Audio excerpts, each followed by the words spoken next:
નમસ્કાર મિત્રો, મારી યુટ્યુબ ચેનલમાં ફરી એકવાર આપનું હૃદયપૂર્વક સ્વાગત છે। તો કે આજે હું તમને એક એવી અદ્ભુત વનસ્પતિ બતાવું જે મફતમાં મળે છે આપણને, અને આયુર્વેદમાં આનું અદ્ભુતમાં અદ્ભુત વર્ણન કર્યું છે।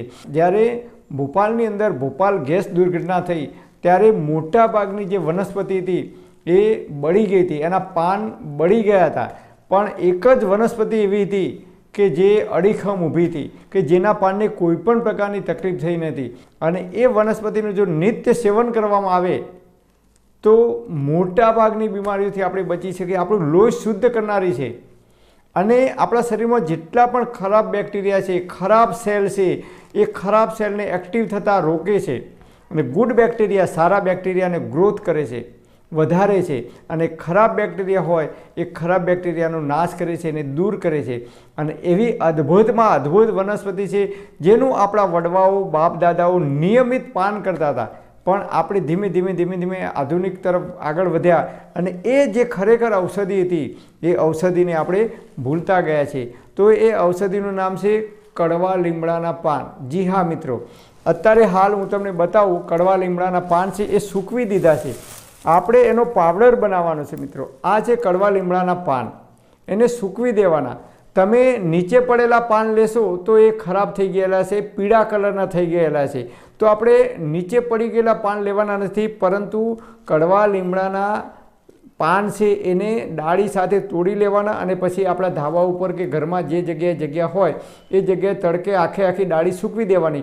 જો એકલા પાન સૂકવશો તો પવન આવશે તો ઉડી જશે। કડવા લીમડાની નાની નાની ડાળીઓ તોડી લાવવાની પાન સાથે, અને એ પાન સૂકવી, અને આ રીતે સૂકાશે એટલે લીલો જ કલર રહેશે।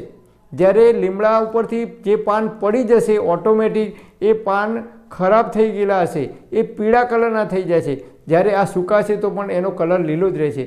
તો આ પાનને આપણે સૂકવી દેવાના છે, અને એનો પાવડર બનાવવાનો છે। બધો પાવડર બનાવવાનો નથી, જેટલો જરૂર હોય એટલો જ પાવડર બનાવવાનો, કારણ કે આયુર્વેદમાં કહે છે કે કોઈ પણ વસ્તુનું સ્વરૂપ બદલાય ત્યારે એ 90 દિવસ સુધી, એટલે કે 3 મહિના સુધી સારું વર્કિંગ કરે છે, પછી એની એફિશિયન્સી છે, એની તીવ્રતા છે એ ધીમે ઓછી થવા લાગે છે।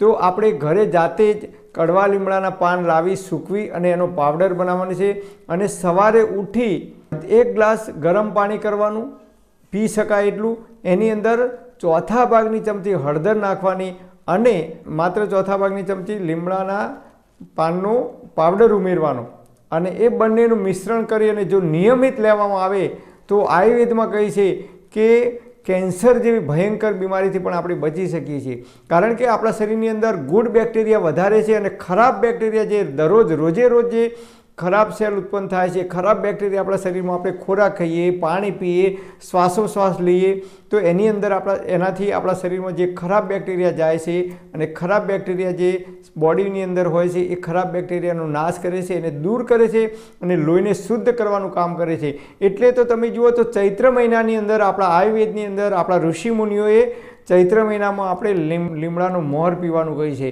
અને ચૈત્ર મહિનાની અંદર નિયમિત દરરોજ ઓછામાં ઓછા 4 કે 5 પાન આપણે કડવા લીમડાના જો ચાવીને ખાઈ જઈએ તો એ આપણી બોડી માટે અતિ ઉત્તમ છે। એ ગ્રીષ્મ ઋતુની અંદર જેટલી પણ બીમારીઓ થાય છે, ચામડીને લગતા જે પણ રોગ થાય છે, એ તમામ પ્રકારની બીમારીઓને અદ્ભુત પરિણામ આપે છે। કડવા લીમડાના પાનનો પાવડર તમે જો નિયમિત દાંતે ઘસવાનું રાખશો તો દાંતમાં ક્યારેય સડો નહીં આવે, દાઢ પડાવી નહીં પડે, કે દાઢમાં રૂટ કેનાલ કરાવવું નહીં પડે।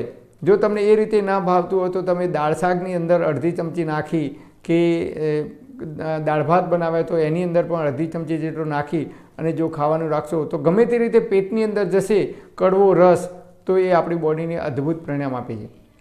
પણ હા મિત્રો, તમારે કોઈ લાંબા ગાળાની બીમારી હોય, કોઈ દવા ચાલતી હોય, કે પ્રેગ્નન્ટ મહિલાઓ હોય, કે ડૉક્ટર કે વૈદ્યની કોઈ દવા ચાલતી હોય, તો તમારે ડૉક્ટર કે નિષ્ણાત વૈદ્યની સલાહ લીધા પછી જ આનો ઉપયોગ કરવા માટે વિનંતી।